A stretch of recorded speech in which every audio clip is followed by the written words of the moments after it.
Ladies and gentlemen, thank you for coming here today. I have a brief statement to read regarding the allegations brought by the NCAA against our men's basketball coach. Afterwards, I will take a few questions, but I do not intend to engage in speculation or respond to hypothetical questions.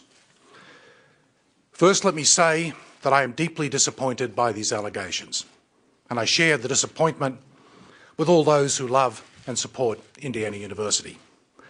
I fully understand the desire by many people for us to move quickly to bring this situation to resolution, and we intend to do just that. Over the past week, I have carefully examined all of the allegations contained in the NCAA's report. I have discussed them in great detail with Athletics Director Rick Greenspan, our Vice President and General Counsel Dorothy Frapwell, and others, and I am grateful for their input and advice.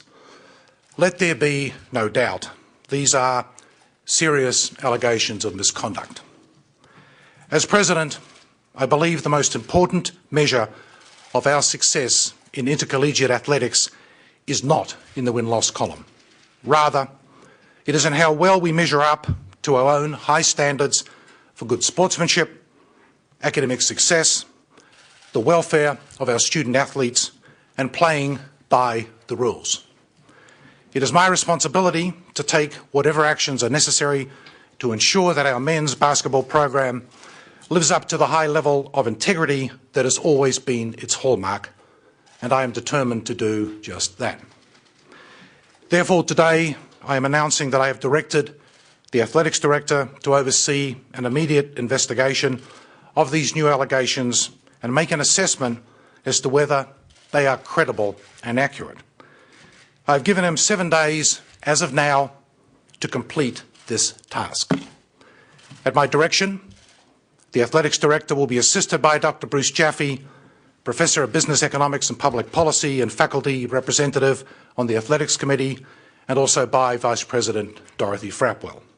They will be further assisted by outside legal counsel from the firm of Ice Miller.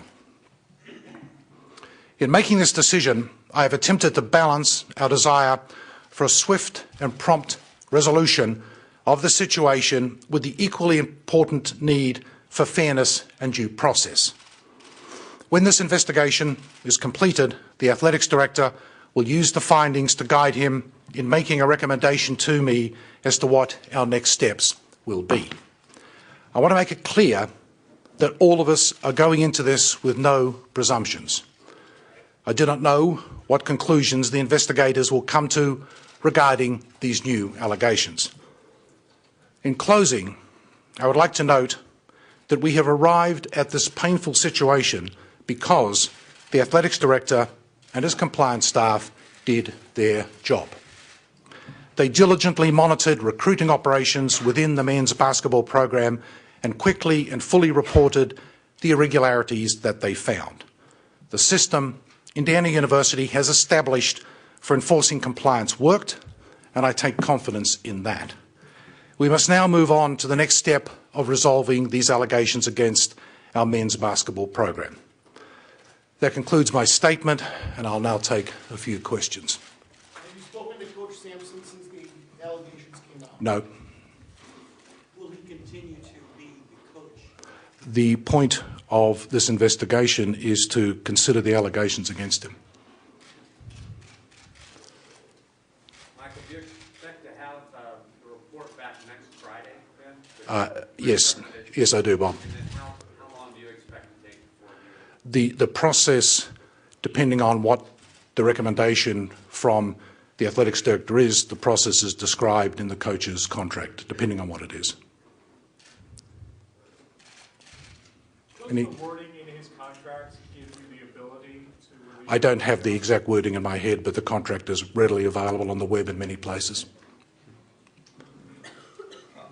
President, would you, given the expeditious nature of what you're trying to do now, is there any thought of the university going forward and trying to ask the NCAA to move up the hearing to April? That hasn't been considered. Mr. President, once you get the recommendation from the athletic director, can you describe what your process will be in making decisions? Well, it depends on what it depends on what the recommendation is. I mean, I really can't prejudge what will happen after I get the recommendation because I don't know what the recommendation is. But as to your process, once you get it, It depending on what that recommendation is. If it's a recommendation for dismissal, that process is described in Coach Sampson's contract. Yes. So, yeah. Someone here. Sorry.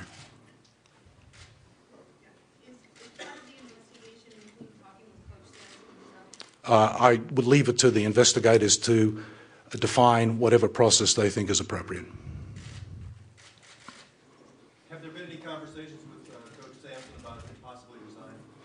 I have not had any such conversations. Anybody in the university? There have been conversations with the coach by others, but I've had no such conversations. Mr. Boyd? Given that it was an intern that found the original discrepancy that led to the Ice Miller report, how confident are you that this new investigating committee will be able to determine where Ice Miller and NCAA's reports differ? Very confident.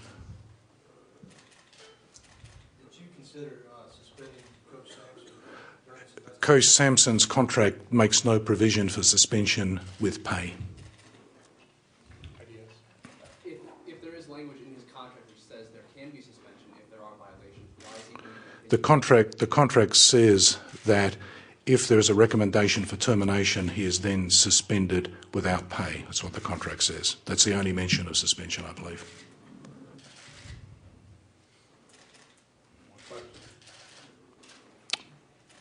Thank you very much, ladies and gentlemen. We'll end at this time.